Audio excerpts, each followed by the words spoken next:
மாணவர்கள் எவரும் போதைக்கு அடிமையாகாதீர்கள். அடிமையானவர்கள் மீண்டதாக சரித்திரமில்லை. எனவே உங்களையும் சமூகத்தையும் பாதுகாத்துக் கொள்ளுங்கள். உங்கள் நலன் கருதி கல்வி டிவி. இன்றைய வகுப்பிலே நாங்கள் சைவநெறி தரம் 10க்குரியது திருக்கோயிலும் திருவிழாவும் என்ற விடயம் பற்றி பார்ப்போம். நாங்கள் சென்ற வகுப்பிலே நாங்கள் அந்த திருமுறைகள் பற்றியெல்லாம் பார்த்து அங்கே விரதங்கள் எல்லாம் பார்த்து நாங்கள் இப்பொழுது 12வது பாடம் திருக்கோயிலும் திருவிழாவும். இங்கே ஒரு தேவாரம் வருகின்றது, அதை பாருங்கள்.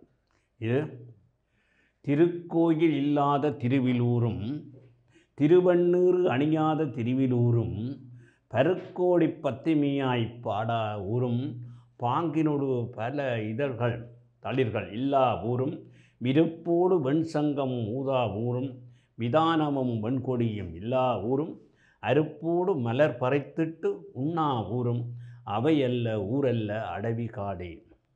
இவையெல்லாம் ஊரல்ல அடவி காடு என்று சொல்லுகின்றார். ஊர் என்றால் என்ன என்பதற்கு இங்கே விளக்கம் சொல்லுகின்றார் நாவுக்கரசு நாயனார். திருக்கோயில் இல்லாத திருவிலூரும், கோயில் இல்லாத ஊரில் குடியிருக்க வேண்டாம் என்று ஔவையார் சொல்லியிருக்கார்.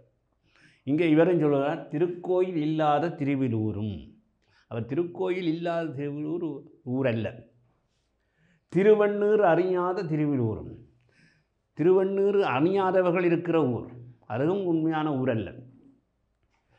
பருக்கோடி பத்திமியாற் பாடா ஊரும், பண்ணோடு பாடாத பருக்கோடி பத்திமியாய் பாடா ஊரும், பண்ணோடு தேவார திருவாசங்களை பாடாத ஊரும். பாங்கினோடு பல தளிர்கள் இல்லா ஊரும், மரஞ்செடி கொடிகள் தளிர்கள் தளிகள் இல்லா ஊரும். விருப்போடு வெண்சங்கம் ஊதா ஊரும், சங்கம் வெண் சங்கு ஊறுகின்ற சத்தம், அந்த சிவமக்களை சத்தம் சங்கு சத்தங்கள் எல்லாம் கேட்க வேணும். விருப்போடு வெண்சங்கம் ஊதாம் விதானமும் வெண்கொடியும் இல்லா ஊரும். விதானம் வெண்கொடி கொடி அருப்போடு மலர் பறித்து இட்டு உண்ணா ஊரும். விருப்போடு மலரை பறித்து அந்த சுவாமிக்கு சாத்தவன், அதுதான். இவையெல்லாம் ஊரல்ல அடவி காடு என்று சொல்லுகின்றார். இங்கே பொழிவை பாருங்கள். அப்போ இப்படிப்பட்ட ஊர் தான் சிறந்த ஊர், நல்ல ஊர் என்பதை நாவுக்கரசு நாயனார் சொல்லுகின்றார். சைவ மக்களாகிய நான் சிவபுராணையும் அவனின்றி பிரிவில்லாத சிவசக்தியையும் வழிபடுகின்றோம். சைவ மக்களாகிய நாம் சிவபெருமானையும் அவனின்றி பிரிவில்லாத சிவசக்தியையும் நாங்கள் வழிபடுகின்றோம். சிவனும் உமையும் பல்வேறு தோற்றங்களில் நின்று எங்களுடைய வழிபாடுகளை எல்லாம் ஏற்றுக்கொள்ளுகின்றார்கள். சிவன் நடராஜர், கல்யாணசுந்தர, பிச்சாடனர், சந்திரசேகரர், அர்த்தநாரீஸ்வரர், தட்சிணாமூர்த்தி முதலான 64 வடிவங்களையும் கொண்டு இருக்கின்றார். இதே மாதிரி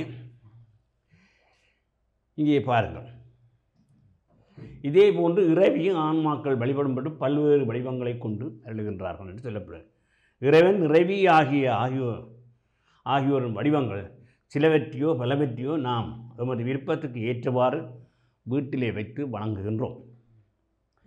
திருக்கோயில்களிலே மூலமூர்த்திகளாக சதாசிவமூர்த்தியையும் உமையமையும் இருக்கச் செய்து அவர்களின் தோற்ற பேதங்களை குறைக்கும் விக்கிரகங்கள் பரிவார தெய்வங்களாகவும், கோயில்களும் உள்வீதிகளிலே சிறு சிறு கோயில்களாக பிரதிஷ்டை செய்யப்பட்டிருக்கும்.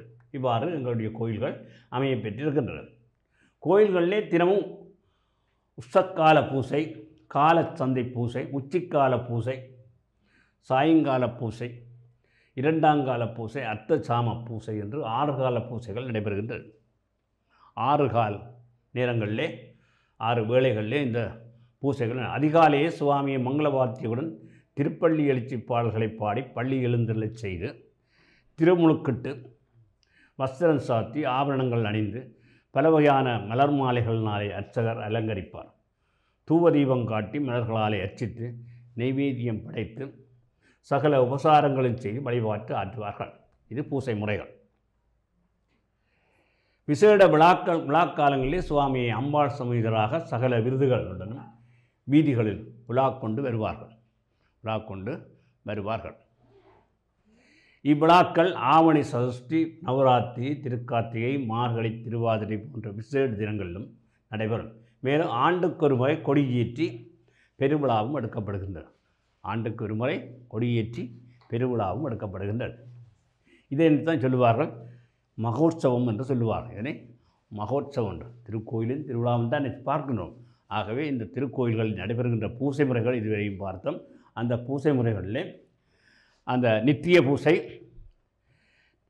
நித்திய பூசை தான் ஒவ்வொரு நாள் நடக்கின்ற 6 கால பூசைகளும், பிறகு ஆண்டுக்கு ஒரு முறை நடக்கின்ற விசேட பூசையாக இந்த மகோற்சவம் நடைபெறும் என்பதை நாங்கள் இதுவரையும் பார்த்திருக்கிறோம்.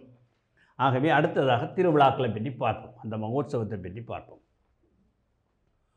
ஊரிலே உள்ள ஆலயத்தில் மகோற்சவம் தொடங்கிவிட்டால் அங்குள்ள மக்களின் வாழ்க்கையில் ஒரு உயிர் துடிப்பு ஏற்படும். நல்ல ஒரு கோயிலில் திருவிழா தொடங்கிவிட்டேன்னு சொன்னால் அங்கே ஒரு உயிர் துடிப்பு. ஏன்னு சொன்னால் அங்கே சுற்றி உள்ளவர்களெல்லாம் பந்தல்கள் அமைப்பார்கள். அந்த வீதிகளை எல்லாம் துப்புரவு செய்வார்கள். தங்களுடைய வீடுகளை எல்லாம் துப்புரவு செய்வார்கள். வீதியோரங்களை எல்லாம் துப்புரவாக வைத்து இப்படியாக அவர் உயிர் துடிப்பு காணப்படும். அந்த மாதிரி ஆகவே மகோற்சவம் தொடங்கி ஊர் மக்கள் ஒன்று சேர்ந்து கோயிலையும் வீதிகளையும் சுத்தம் செய்து குலை வாழைகளில் நாட்டி தோரணங்கள் தொங்கவிட்டு இப்படியாக செய்வார்கள். கோயிலை அலங்கரிப்பார்கள். விழாக்கள் நடைபெறும் போது நிகழும் பலதரப்பட்ட கலை நிகழ்ச்சிகளையும் கண்டு மகிழ்ச்சி அடைவார்கள். விழாக்கள் நடைபெறுகிற போது அங்கே கலை நிகழ்ச்சிகள் அதிலேயே மக்கள் ஒன்று கூடுவார்கள். அப்படியெல்லாம் ஒன்று கூறுகிற காலங்களில் அவ்வாறு அந்த மகிழ்ச்சி கலை நிகழ்ச்சிகளை கண்டுவாங்க. எல்லோரும் தத்தம் வீடுகளை சுத்தம் செய்து பக்தி சிரத்தையோடு விரதம் இருந்து அயல் ஊர்களில் இந்த வருகின்ற விழாக்கான வருகின்றவர்களை பசியாற்றி அதில் அயலிருந்து ஆக்கள் வருவார்கள். அவர்களுக்கெல்லாம் விருந்து கொடுத்து உணவு கொடுத்து இன்பம் காணுவார்கள். மகோற்சவம் இறைவனின் 5 தொழில்களை உணர்த்துகின்றது. மகோற்சவம் என்று சொன்னால் இறைவனுடைய 5 தொழில். இறைவன் படைத்தல், காத்தல், அழித்தல், அருளல் என்ற 5 தொழில்களையும் இயற்றுகின்றார். ஆகவே அந்த 5 தொழில்களையும் இயற்றுவதாக சொல்லப்படுகிறது. அங்குரார்ப்பணம், கொடியேற்றம், இரட்சபந்தனம் முதலானவை படைத்தலை குறிக்கின்றது. அங்குரார்ப்பணம், கொடியேற்றம், இரட்சபந்தனம் என்று சொல்லப்படுகின்ற இவையெல்லாம் படைத்தலை குறிக்கின்றது. வாகன திருவிழாக்கள், ஓமம், பலி முதலியெல்லாம் காத்தலை குறிக்கின்றது. காத்தல் தொழிலை குறிக்கின்றது. ரத உற்சவம், சூர்ணோற்சவம் முதலானவை அழித்தலை குறிக்கின்றன. ரத உற்சவம், சூர்ணோற்சவம் எல்லாம் அழித்தலை குறிக்கின்றன. மௌனோற்சவம் மறைத்தலையும், தீர்த்த உற்சவம் அருளையும் குறிக்கும். இப்படியாக 5 தொழில்களையும் குறிக்கின்றதாக இந்த மகோற்சவம் நடைபெறுகின்றது. உற்சவத்தின் ஆரம்பத்திலே ஊரை காவல் செய்யும் பாவனையிலே வைரவமூர்த்திக்கு செய்யப்படும் பூசை கிராமசாந்தி எனப்படும். முதல் நாள் நடக்கிற குடியேற்றத்துக்கு முதல் நாள் நடைபெறுவது கிராமசாந்தி. அதன் பின்னர் வைக்கோல், தருப்பை முதலியவற்றால் செய்யப்பட்ட உருவம் ஒன்றை சிவாக்கினியோடு சேர்த்து வீதி வழியை இழுத்தி வீதியை சுத்தம் செய்யும் பாவனையிலே வஸ்து சாந்தி என்று நடைபெறும். அதன் பின்னர் சுத்தமான மண்ணெடுத்து உலகில் தானிய விருத்தி கருதி நவதானியம் முளையிடப்படும். தொடர்ந்து உற்சவம் இடையூறின்றி நிறைவேறும் பொருட்டும் சிவாச்சாரியார் தமக்கும் உற்சவமூர்த்திகளுக்கும் காப்பு கட்டுவார். அதுதான் இரட்சபந்தனம் என்று சொல்கிறது. காப்பு கட்டு முதலான கிரிகள் இடம்பெறும். இவற்றின் பின்னே கொடியேற்றம் திருவிழா நடைபெறும். இவையெல்லாம் முதலில் நடக்கும்.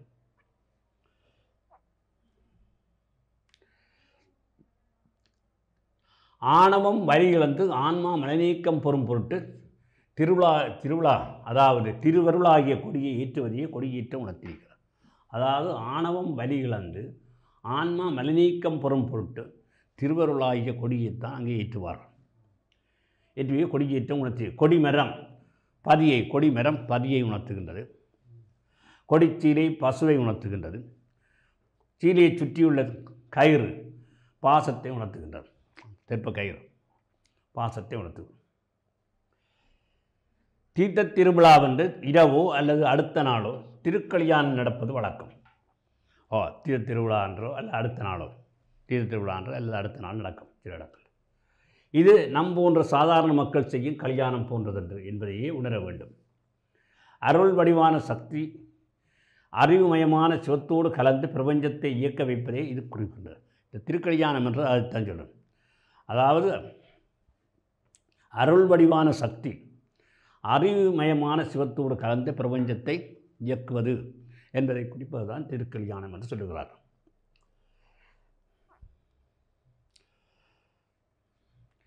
மலையரையன் பொற்பாவை வானுதலால் பெண் திருவை உலகறிய தீவொட்டான் என்னும் அது என்னோ என்னேடி உலகறிய தீவேளாது ஒளிந்தனேல் உலகனைத்தும் கலை நவின்ற பொருள்களெல்லாம் கலங்கிடுங்கான் சாலையிலோ என்று மாணிக்கவாசகர் சொல்லுகிறார். இங்கே இறைவன் ரவியுடைய அந்த திருமணத்தை குறித்து தான் இங்கே சொல்லப்படுகின்றது. இறைவனுடைய திருமணம் நடைபெறுவதனாலே, அதாவது அருள் சக்தி வடிவான சக்தியானவள் சிவத்தோடு கலந்து இந்த பிரபஞ்சத்தை இயங்க வைக்குவதாய் சொல்லுகிறார்களே, அதனைத்தான் இந்த பாடலும் எங்களுக்கு சொல்லுகின்றது. மலையரையன் பொற்பாவை வானுலதான் பெண் திருவை. அங்கே மலையரசனுடைய மகளாக உமாதேவியார் இருந்திருக்கிறார். ஆகவே அப்படிப்பட்ட அந்த உமாதேவியாரை உலகறிய தீவட்டான் என்னும் அது என்னேடி. அப்படி உலகறிய அங்கே அதான் அக்னி சாட்சியாக கரம் பிடிக்கின்ற நிகழ்வு. உலகறிய தீவேளாது ஒளிந்த நிலையில் உலகனைத்தும் கலை நவின்ற பொருள்களெல்லாம் கலங்கெடுங்கான் சாலையில். அப்போ உலகில் உள்ள உயிர்களெல்லாம் இயங்குவதற்கு, பிரபஞ்சத்தை இயக்குவதற்கு இந்த இயக்கம்தான் காரணம் என்பதை இங்கே சொல்லுகின்றார் மாணிக்கவாசகர். நித்திய பூசைகளில் ஏற்படும் குறைகளை நைமித்திய பூசையாக திருவிழாக்கள் தீர்க்கின்றன என்று சாஸ்திரங்கள் சொல்லுகிறது. நாளாந்து நடக்கிற பூசைகள் நித்திய பூசை என்று சொல்வார்கள். அந்த நித்திய பூசையில் நடக்கின்ற குறைகளை இந்த நைமித்திய பூசைகள் நிறைவு செய்வதாக சொல்லப்படும். அதான் திருவிழாக்கள். கர்ப்பிணிகள், நோயாளிகள் போன்றவர்கள் கோயிலுக்கு போக முடியாமையினாலே உள்ளே நிலையாக எழுந்தள்ளிக்கும் திருமேனிகளை கண்டு வணங்க முடியாதவர்களாக இருப்பார்கள். அதனால்தான் இவர்கள் உற்சவ காலங்களை விழாக்கோலம் கொண்டு எழுந்தருளி வீதி வலம் வருகின்ற உற்சவ மூர்த்திகளை தரிசித்து இன்பம் வருவார். வீதி உலா வருவதன் நோக்கம் அதுதான். ஆகவே வீதி உலா வருகிற போது இறைவன் உள்ளே இருக்கின்ற இறைவன் வீதி உலா வருகின்ற போது இப்படியானவர்கள் கண்டு அங்கே வணங்கி இன்பம் உழைவார்கள் என்பதற்கானது அப்படி சொல்லுகிறார். மண்ணினிற் பிறந்தார் பெறும் பயன் மதி சூடும் அண்ணலார் அடியார் தமை அமுது செய்வித்தல் கண்ணினால் அவர் நல்விழா பொலிவு கண்டு ஆறுதல் என்று சேக்கிழார் பெருமான் ஒரு இடத்திலே குறிப்பிடுகின்றார். மண்ணினில் பிறந்தார் பெறும் பயன், மண்ணிலே பிறந்தவர்கள் பெறுகின்ற பயன் என்ன? மதிசூடும் அண்ணலார் அடியார் தமை அமுது செய்வித்தல். மதிசூடும் அண்ணலார் இறைவன். ஆகவே இறைவன் அடியார் தமை அமுது செய்வித்தல் கண்ணினாலே அமுது செய்விக்கின்றார். அவர் நல்விழா பொலிவு கண்டு ஆறுதல். அவருடைய அந்த விழா பொலிவை காணுகின்ற பேறு கிடைக்கின்றது அந்த நேரத்தில் என்று சேக்கிழார் சொல்லுகிறார். திருவிழாக்கள் ஊர் மக்களை ஒன்று சேர்க்கின்றன என்று சொல்லுகிறோம். திருவிழாக்கள் அங்கே ஊர் மக்களை ஒன்று சேர்க்கின்றன, ஐம்புலன்களுக்கும் விருந்தளிக்கின்றன, மக்கள் மனதிலே நற்பண்புகள் வளர்கின்றன, கவலைகளை மறந்து அமைதி மிக்கதோர் புத்துலகிலே அவர்கள் வாழச் செய்கின்றனர் என்று சொல்லுகின்றார். இவ்வாறு இந்த திருவிழாக்கள் இவ்வாறான பயனை கொடுக்கின்றன என்று சொல்லப்படுகின்றன. இனி நாங்கள் பயிற்சிக்கு போகின்றோம். இங்கே பயிற்சியிலே சில வினாக்கள் தரப்படுகின்றன. திருக்கோயிலே தினமும் நடைபெறும் பூசை அதுதான் நித்திய பூசைகள் என்றதுதான். தினமும் நடக்கிற பூசை நித்திய பூசைகள். மகோற்சவம் அவற்றை உணர்த்துகின்றது. மகோற்சவம் என்றது அங்கே இறைவனுடைய ஐந்தொழிலையும் உணர்த்துகின்றது. இறைவனுடைய ஐந்தொழிலையும் உணர்த்துவதாக சொல்லப்படுகின்றது மகோற்சவம். மகோற்சவத்தினுடைய ஆரம்பத்தில் நடைபெறுகின்ற கிரியைகள் என்னென்று கேட்கப்படுகிறது. ஆரம்பத்தில் இடம்பெறும் கிரியைகள், ஆரம்பத்தில் நடக்கிற கிரியைகள் தான் அங்கே முதல் அந்த கிராமசாந்தி என்று சொல்லப்படுகின்றன. கிராமசாந்தி நடைபெறும். அந்த கிராமசாந்தி நடந்து அங்கே அந்த கோயில் வீதிகளை தான் சுத்தம் செய்யப்படும். சரியும். அதற்கு பிறகு ரட்சபந்தனம் என்று சொல்லப்படுகின்றது. காப்பு கட்டுதல் நிகழும். அந்த காப்பு கட்டுதல் இவையெல்லாம் நிகழ்ந்த பிற்பாடு தான் அங்கே கொடியேற்றம் நடைபெறும். இதுதான் முதல் ஆரம்பத்தில் நடக்கிற நிகழ்வு. மகோற்சவத்தின் ஆரம்பத்தில் நடக்கிற நிகழ்வுகள். கொடியேற்றம் எதனை உயர்த்துகிறது? அங்கே கொடியேற்றமும் அங்கே ஆணவம் வழிகட அங்கே ஆன்மாக்கள் ஈடேற்றுவதற்கு ஆன்மா என்ற கொடியைத்தான் அங்கே ஏற்றுகிறார்கள்.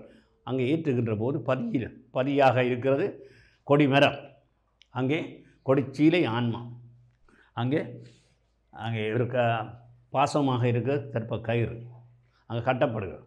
ஆகவே இவ்வாறாக அங்கே அந்த கொடியேற்ற நிகழ்வு அங்கே நடைபெறுகின்றது. கொடிமரம், கயிறு, கொடிச்சீலை என்பது இதை குறிக்கின்றது தான். கொடிமரம் இறைவனை குறிக்கின்றது, ஏன்னா பதியை குறிக்கின்றது. கயிறு பாசத்தை குறிக்கின்றது. கொடிச்சீலை ஆன்மாவை குறிக்கின்றது. கொடியேற்றம் இதனைத்தானே. ஆகவே ஆன்மாக்கள் ஈடேற்றம் பெறுகின்ற அந்த தன்மையைத்தான் இங்கே கொடியேற்றம் குறிக்கின்றது. நைமித்திய பூசைகள் ஏன் இடம்பெறுகின்றன? நைமித்தியம் அதாவது நித்திய பூசையில் ஏற்படுகின்ற அந்த குறைபாடுகளை நீக்குவதற்கு தான் நைமித்திய பூசை என்ற அந்த திருவிழாக்கள் நடைபெறுகின்றன. அதை திருவிழாக்கள் மட்டுமல்ல, மற்ற விசேட நாட்கள் நடக்கிற பூசைகளையும் நைமித்திய பூசைகள்னு சொல்லுவார். மகோத்சவங்களாம் விளையின் நன்மைகள். மகோத்சவம் நடைபெறுவதனால ஏற்படுகிற நன்மைகள் என்னென்னு சொன்னால், ஊரில் அதாவது மகோத்சவம் என்று செல்லுகின்ற போது நடைபெறுகின்ற போது எல்லோரும் இறைவனை காணுகின்ற ஒரு வாய்ப்பு ஏற்படுகின்ற. வீதி உலா வருகின்ற போது, அதாவது சுவாமி வீதி உலா வருகின்ற போது இந்த கற்பிணி தாய்மார்கள் மற்றது துறக்கு அப்படியான கோயிலுக்குள்ளே போக முடியாதவர்கள் இவர்கள் எல்லோரும் தரிசிப்பதற்காக அந்த தரிசித்து அந்த இறைவனுடைய திருவருளை பெறுகின்ற ஒரு நிகழ்வுக்காகத்தான் அந்த மகோத்சவங்கள் நடைபெறுகின்றது. ஆகவே எல்லோருக்கும் இறைவன் பொதுவான ஒருவராக கருதப்படுகின்றது. அவ்வாறு இந்த நன்மைகள். அது மட்டுமில்லை, ஊர் கூடி தேர்களுக்கு என்று சொல்வார்கள். ஊரெல்லாம் கூடுகின்றது. அந்த இடத்துல எல்லோரும் ஒன்றாக கூடி நாங்கள் அந்த திருவிழாக்களில் சந்தோஷமாக எங்களுடைய பொழுதுகளை கழிக்கின்றோம். அதே நேரத்தில் இறைவனுடைய அருளையும் பெற்றுக்கொள்ளுகின்றோம் என்ற வகையிலே அதாவது மகோத்சவ காலம் என்று சொன்னால் வெளிநாடுகளில் இருந்து கூட பலர் வருகிறார்கள். ஏன்னா பல உறவுகள் எல்லாம் சேர்ந்து ஒன்று கூடுகின்றது. மற்ற எல்லோருக்கும் விருந்தளிக்கின்றது, எல்லோருக்கும் உணவளிக்கிறது, அன்னதானம் கொடுக்கிறது. அன்னதானம் கொடுக்குற போது எல்லோரையும் தமர் புறர் என்று பாராமல் எல்லோருக்கும் அன்னதானம். அப்போ அதெல்லாம் ஒரு மகிழ்ச்சியான ஒரு செயல்பாடு. இவ்வாறான செயல்பாடுகள் எல்லாம் செய்யப்படுவதற்கு இந்த மகோத்சவம் தான் எங்களுக்கு உதவியாக இருக்கின்றது. இந்த வகையிலே இவற்றில் காணலாம். மகோத்சவத்துக்கும் பஞ்சகிருத்திக்கும் உள்ள தொடர்பு கலந்துரையாட பஞ்சகிருத்திய நடனத்துக்கும் மகோத்சவத்துக்கும் உள்ள பஞ்சகிருத்தியம் 5 தொழிலையும் குறிக்கின்றது. 5 தொழில்களை குறிப்பது தான் இந்த மகோத்சவம். மகோத்சவம் 5 தொழிலைத்தான் குறிக்குது. என்ன? அதாவது கொடியேற்றம், தற்சபந்தனம், இதெல்லாம் படைத்தலை குறிக்கின்றது. காத்தல், அந்த வாகன திருவிழாக்கள், ஓமம் வளர்க்குறது, கிரியை வளர்க்குறது, இதெல்லாம் காத்தலை குறிக்கின்றது. என்ன? அதாவது மௌன உற்சவம் மறைத்தலை குறிக்கின்றது. படைத்தல், காத்தல், அருளல். அருள்ன்றது அங்கே அழித்தலை குறிக்கின்றது. அங்கே ரத உற்சவம், சூரோனுற்சவம் அழித்தலை குறிக்கின்றது. அருளை குறிக்கின்றது தீர்த்த உற்சவம். இப்படியாக 5 தொழிலையும் அந்த மகோத்சவம் எங்களுக்கு குறிப்பதாக இருக்கின்றது. ஆகவே இந்த வகையில் இந்த பாடத்தை நாங்கள் பார்க்கலாம். அடுத்ததாக சமயக்குறவர்கள் என்ற பகுதியை நாங்கள் பார்ப்போம். இங்கே பாருங்கள், சமயக்குறவர்களில் என்ன மாதிரி என்று முதலாவது நாங்கள் பார்க்கிறது எங்களுடைய சமயக்குறவர்கள் 4 இருக்கிறார்கள். அந்த 4 முதலாவதாக ஞானசம்பந்தரை பற்றி நாங்கள் பார்க்க போகின்றோம். இங்கே ஞானசம்பந்தர் எங்களுடைய சமயக்குறவர்கள் முதல்வராக கருதப்படுகிறவர். அவர் 3வது வயதிலே தேவாரம் பாடியவர். இளமை சிறு வயதிலே, அதாவது 3 வயதிலே தேவாரம் பாடியிருந்தால் பாருங்கள். அவருடைய வரலாற்றை பற்றி நாங்கள் இப்பொழுது பார்க்கின்றோம். அதெல்லாம் உங்களுக்கு தெரிந்த விடயம்தான் திரும்பவும் ஒருக்கா நாங்கள் பார்க்கின்றோம். பாருங்கள். சோழ நாட்டிலே சீர்காழியிலே வாழ்ந்த சிவாத விருதியர் என்பவரும் பகவதி அம்மையார் செய்த தவப்பயனாக உலகிலே சைவந்தலை தோங்க ஓர் ஆதிரை நன்னாளிலே பிள்ளை ஒன்று பிறந்தது. ஆதிரை நன்னாளில் பிள்ளை. அப்பிள்ளை தன் 3வது வயதிலே ஒரு நாள் சீர்காழி கோயிலின் திருக்குளத்தில் நீராடச் சென்ற தந்தையாரின் பின்னே அழுது கொண்டு சென்றது. அப்பிள்ளையை கூட்டிச் சென்ற தந்தையார் அதனை குளக்கரையை இருத்திவிட்டு குளத்திலே இறங்கி நீராடுகின்றார். நீரிலே மூழ்கிய தந்தையாரை காணாத பிள்ளை கோயில் கோபுரத்தை பார்த்து அம்மையே அப்பா என்று அழுதது. தந்தையை காணாத குழந்தை அம்மையே அப்பா என்று கோபுரத்தை பார்த்து கத்துகின்றது. அப்பிள்ளைக்கு அருள் புரிய திருவுளங்கொண்ட சிவபெருமான் உமாதேவியாரும் இடவருவராக எழுந்தருளினார். உமையம்மையார் ஞானப்பாலை பொற்கிண்ணத்திலே எடுத்து அப்பிள்ளைக்கு ஊட்டினார் என்று சொல்லப்படுகிறது. சிவபெருமான் அப்பிள்ளையின் அழகியை தீர்த்து உமாதேவியாரோடு மறைந்திருந்தார் என்று அந்த வரலாறு சொல்லுகின்றது. நீராடி விட்டு கரையேறிய சிவாதேவியர் பிள்ளையின் வாயிலிருந்து பால் வடிந்திருப்பதை கண்டார். யார் தந்த பாலை உண்டாய் என்று அதன் இது பிராமண குழந்தை. பிராமண குழந்தை ஆனபடினால இது யாரோ என்ன வேறு இனத்தவர்கள் யாரோ வந்து பாலை கொடுத்துருக்கிறார் என்று அவருக்கு கோபம். அதனால் அதட்டி கேட்கிறார். அப்பொழுது வானிலே உமையம்மனோடு விடைமேல் தமக்கு காட்சி கொடுத்த சிவபெருமானை சுட்டி காட்டி தோடுடைய செவியன் என்று பிள்ளை பாடத் தொடங்கியது. அந்த பிள்ளை அங்கே உமாதேவியார் இடவருவராக வந்த சிவபெருமானை காணுகின்றது. தந்தையார் மிக மகிழ்ந்து பிள்ளையுடன் கோயிலுக்கு சென்று தோணியப்பரை வணங்கினார்.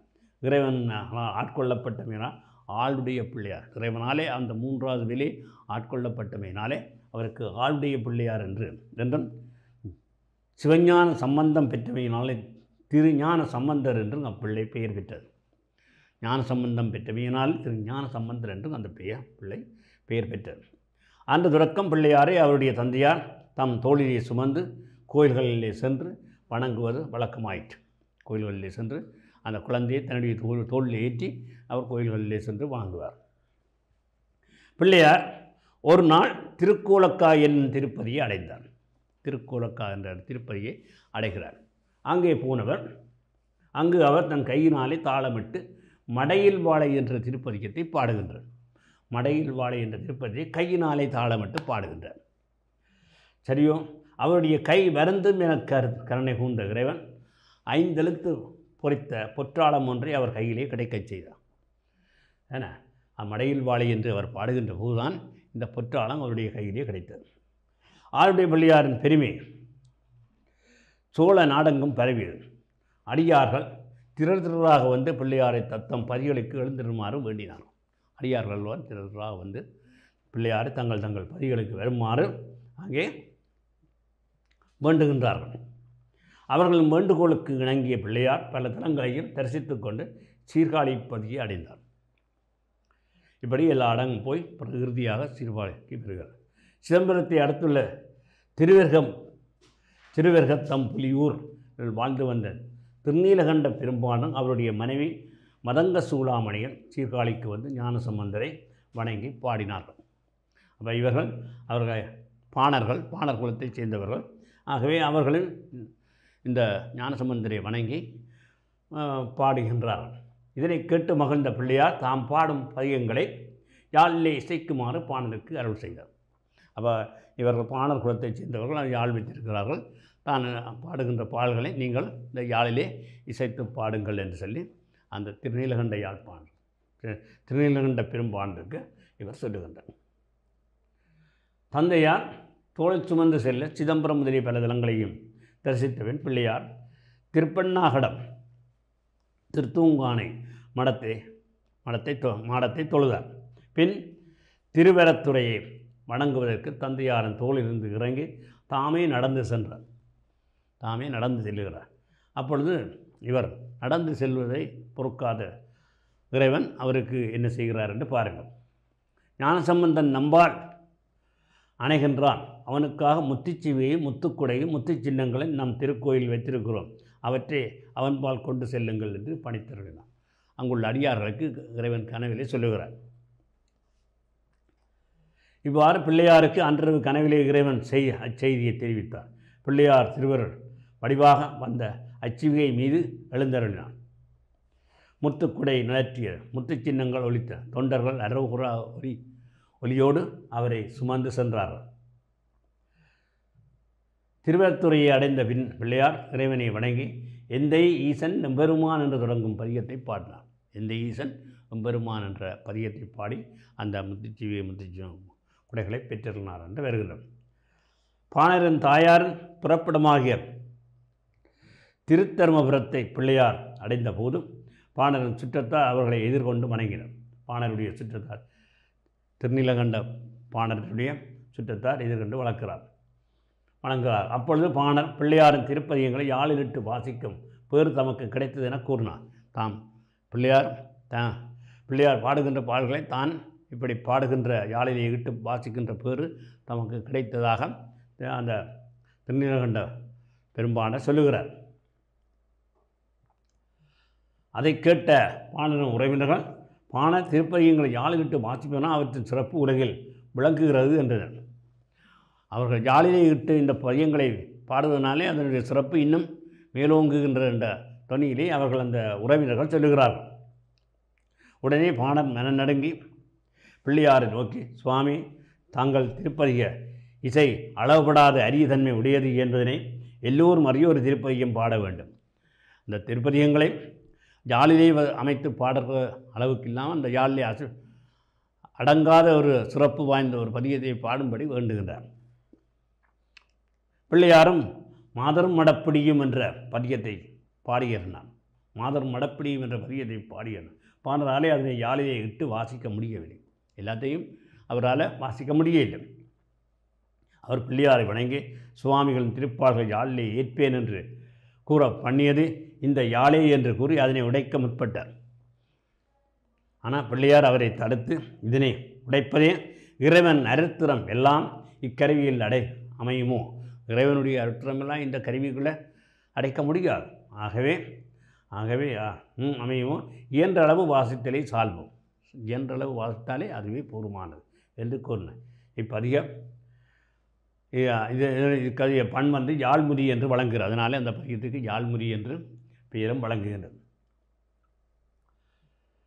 ஞானசம்பந்தர் திருப்பாச்சில ஆசிரமத்தை அடைந்த போது அங்கு ஆலயத்தினுள்ளே கொல்லிமலவன் என்ற அரசனின் மகள் முயலகன் நோயினாலே வருந்துவதை கண்டு, முயலகன் நோயினாலே வருந்திய அந்த அரசனுடைய மகளை கண்டு துணிவள திங்கள் என்ற பதிகத்தை பாடி அவருடைய நோயை நீக்கினார் என்று சொல்லப்படுகிறது. பின்னர் கொடிமாட செங்கூர் என்னும் தலத்திலே பனிக்கொடிமையினால் தாம் அடியார்கள் பிறரும் குளிச்சுரத்தால் வருந்துவதைக் கண்டு அவ்வினைக்கு வினை என்ற பதியத்தை பாடி வருத்தம் தீர்த்தார். ஒருபொழுது பிள்ளையாருடைய தந்தையார் யாகம் செய்வதற்கு பொன் தேவைப்பட்டது. அப்பொழுது இடரிலும் தளரிலும் என்ற பதியம் பாடி சிவனருளாலே 1000 பொன் பெற்று தந்தையாருக்கு கொடுத்தார். பிள்ளையார் திருமறைகளை அடைந்தபோது அங்கே கன்னி ஒருத்தியுடன் வழிப்பயணமாக வந்த வணிகன் ஒரு அரவு தீர்ந்து இறந்து கிடந்தான். இதனை கண்டு இரக்கமுற்ற ஞானசம்பந்தர் சடையாய் எனுமாய் என்ற பதிகத்தை பாடி அந்த அவனை உயிர்ப்பித்தார். பின்னர் இருவருக்கும் திருமணம் செய்வித்து அனுப்பினார்.